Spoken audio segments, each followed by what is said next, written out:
ఎంత మంచి దేవుడవయ్యా, నీవెంత మంచి దేవుడవేసయ్యా. చింతలన్నీ తీరేనయ్యా నిన్ను చేరగా, ఎంత మంచి దేవుడవేసయ్యా.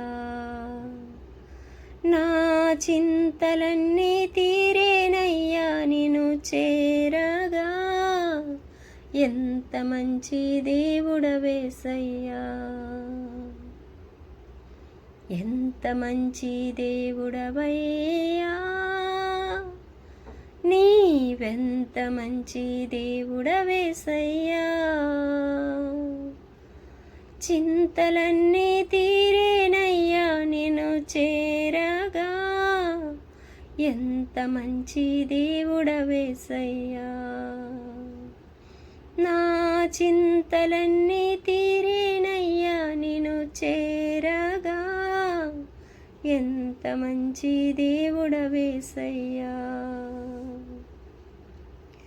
ఘోర పాపినైనా నేను దూరంగా పారిపోగా, ఘోర పాపినైనా నేను దూరంగా పారిపోగా, నీ ప్రేమతో నన్ను క్షమించి నన్ను హత్తుకున్నావయ్యా. నీ ప్రేమతో నన్ను క్షమించి నన్ను హత్తుకున్నావయ్యా. ఎంత మంచి దేవుడవయ్యా, నీవెంత మంచి దేవుడవేసయ్యా.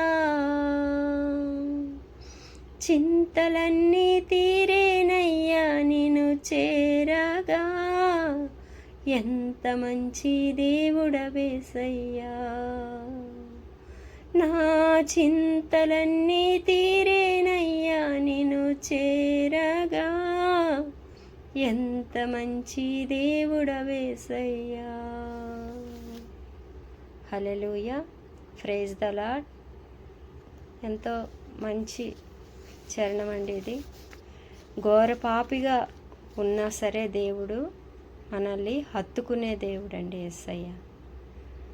ఎవరైనా చింతిస్తున్నారేమో, నన్ను ఎవరు ప్రేమించట్లేదు అని, అటువంటి వారిని దేవుడు ఆదరించే దేవుడు. ఆయన హక్కున చేర్చుకునే దేవుడు అండి యేసయ్య. నీవెంత పాపివైనప్పటికీ నీ పాపం క్షమించే దేవుడు యేసయ్య. సర్వ మానవాల పాప పరిహారార్థ బలిగా ప్రభు మరి లోకానికి వచ్చి ఉన్నారండి. ఈ లోకములో మనందరి పాపములు ప్రభువు అందరి పాపముల నిమిత్తము ప్రాణం పెట్టి ఉన్నారు. నేను పాపిన అని అనుకోవచ్చు మీరు, ఎందుకంటే ప్రతి ఒక్క మనిషికి అలాంటి క్వశ్చన్ వస్తుంది. ఏంటి నన్ను పాపి అంటున్నావు నువ్వు అని అనుకోవచ్చు. పాపులమేనండి, ఎవరము పరిశుద్ధులమైతే కాదు.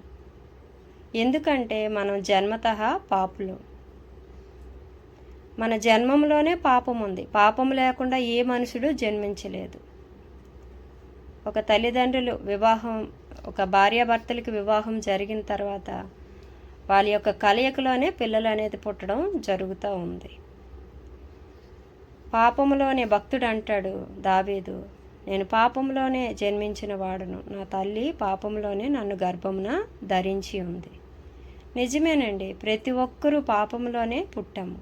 పాపోహం పాపకర్మం పాపాత్మ పాప సంభవం. పాపము మనుషుల మీద సంభవించింది. ఆ పాపము నుంచి మనల్ని తప్పించుటకు, మనల్ని రక్షించుటకు యేసుక్రీస్తు ప్రభుల వారు ఈ లోకానికి దిగిరావడం అనేది జరిగింది. ఆయన సొంత రక్తాన్ని చిందించి తన ప్రాణం పోయినంతగా శ్రమపడ్డారు. ఎంతగా శ్రమపడ్డారంటే తన ముళ్ళు కిరీటం ధరించుకొని మనం తలలో ఆలోచన చేసిన అనేక పాపముల నిమిత్తం, మన పాపముల నిమిత్తం, మన దోషముల నిమిత్తం, మన అపరాధముల నిమిత్తం వ్యాధిని అనుభవిస్తున్నవాడుగా, వ్యసనాక్రాంతుడిగా, సొగసైనను స్వరూపమైనను లేనివాడుగా, ఏమీ లేని రిక్తుడిగా ప్రభువారు ఈ లోకానికి వచ్చారు. ఎందుకు వచ్చారు అంటే పాపులమైన మనల్ని ప్రభువు రక్షించడానికి. ఈ పాపంతో నీవు నరకానికి పోవడం దేవుడికి ఇష్టం లేదండి. ఈ పాపంతో ప్రభువుకు దూరంగా, బహుదూరంగా అయిపోయామంట మనం పాపం చేసి. ఎక్కడ పాపం చేసామంటే ఆదికాండంలో చూస్తే ఒక స్త్రీని పురుషునికి తోడుగా ఉంచుటకు దేవుడిచ్చాడు. ఆదాం గారిని ప్రభువు సృష్టించారు. ఆయన ఒంటరిగా ఉంటున్నారు అనేసి ఆయన ఎముకల్లో నుంచి ఒక ఎముకను తీసి స్త్రీగా నిర్మించి ఆయనకు తోడుగా ఉండుటకు ఇచ్చి ఉన్నారు. అప్పుడే ప్రభువు చెప్పారు, ఈ తోటలో మీరు అన్ని పండ్లు తినండి, కానీ నేను ఒక వృక్షం ఉన్న పండు మీరు తినొద్దని చెప్పారు యేసుప్రభు వారు, యెహోవా దేవుడు. చెప్పినప్పుడు వీళ్ళు కొన్ని రోజులు బాగానే దేవుడి మాట విని బాగానే దేవునితో సహవాసం కలిగి దేవునితో ఐక్యత కలిగి ఉన్నారండి. ఇంత ఐక్యత కలిగి ఉన్న వీళ్ళు, ఆది మానవులు, ఆ స్త్రీయే కానీ పురుషుడే కానీ, ఆదాము అవ్వ, వీళ్ళిద్దరూ దేవునితో ఎంతో ఐక్యంగా ఉన్నారు. ఉండి కొన్ని రోజులైనాక సర్పం వచ్చి ఎప్పుడైతే వీళ్ళకి ఈ పండును తినొద్దన్నారు కదా, దేవుడు తినాన్న నిశ్చయముగా చచ్చిపోతావన్నారు కదా, లేదు నువ్వు చనిపోవు, నీవు జీవిస్తావు, నీ జ్ఞానం కలుగుతుంది ఈ పండు తింటే అని చెప్పి ఆ స్త్రీని మోసగించిందనమాట. మోసగించినప్పుడు వీళ్ళు ఏం చేశారు, ఆ పండును తిన్నారు. తినమే వారికి పాపము లభించింది. అప్పటి నుంచి వీరికి వస్త్రం లేవని తెలిసింది. అక్కడి నుంచి దేవుడు పిలుస్తున్నారు, ఆదాము ఆదాము అని పిలిస్తే భయపడి చెట్టెరకకి వెళ్ళిపోయి దాక్కున్నాడు ఆదాము. ఎందుకు అతనికి భయం వచ్చింది? అతను తప్పు చేశాడు కనుక భయపడుతున్నారు. ఎందుకు దూరం అయిపోయాడు దేవుడికి ఆదాం గారు అంటే పాపం చేశారు కాబట్టి. అందుకే ఈ పాటలో ఉంది కదా, దూరం అయిపోయిన నన్ను దేవుడు చేర్చుకున్నాడు. ఈ పాట భావం ఏంటంటే ఎంతో దూరం అయిపోయాడు దేవుడికి భక్తుడు.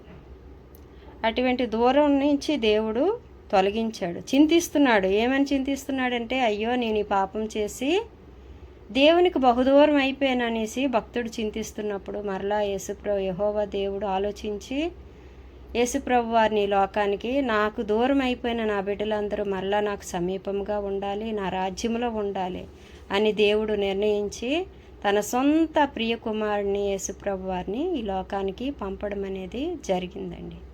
మీరెంత పాపులైనప్పటికీ మీ పాపములు క్షమించే దేవుడు ఉన్నాడు అని యేసుప్రభు వారి లోకానికి వచ్చి రుజువు చేశారండి. తన రక్తాన్ని చిందించి తన ప్రాణాన్ని అర్పించి మరణించి పునరుద్ధానుడై లేచి ఆయన పరిశుద్ధాత్మని లోకానికి పంపి మనల్ని ఆదరిస్తూ ధైర్యపరుస్తూ ఉన్నాడు దేవుడు. మరి మీరెవరైనా నేను పాపంలో ఉన్నాను, దేవుడు నన్ను క్షమిస్తాడా అని ఆలోచన రావచ్చు. ఏ పాపమైనా చేసి ఉండొచ్చు. ఆ పాపం నీవు యేసుప్రభు దగ్గర ఒప్పుకుంటే కనుక ఖచ్చితంగా ఆ పాపం నుంచి ప్రభు నిన్ను క్షమించి తన హక్కుని చేర్చుకుంటాడు, నీకు ధైర్యాన్ని ఇస్తాడు. ఆ యొక్క సత్యమైన మార్గంలో, నిత్యమైన మార్గంలో, ఆ యొక్క పరలోక మార్గంలో, ఆ నిత్య జీవం గల మార్గంలో నిన్ను నన్ను నడిపించుటకే యేసుప్రభు వారి లోకానికి వచ్చారు. God bless you. దేవుడు మిమ్మల్ని అందరినీ దీవించును గాక, మిమ్మల్ని మీ కుటుంబాన్ని రక్షించును గాక. ఆమేన్.